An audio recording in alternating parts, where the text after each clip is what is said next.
Мы уже разбирали бросок-посадка. И что делать в случае, если соперник оттянул ногу, предугадав ваше действие?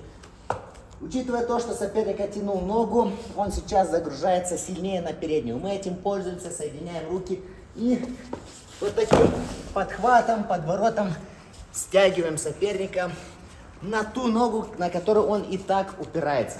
Однако опытный может все равно дать сопротивление и удержаться на ноге. Что делать в таком случае? Вы заходите, не получается, он держится. Вот сейчас, в этом случае, учитывая то, что я тяну соперника за собой, к сожалению, у меня нет такой опции, чтобы развернуться и бросить его.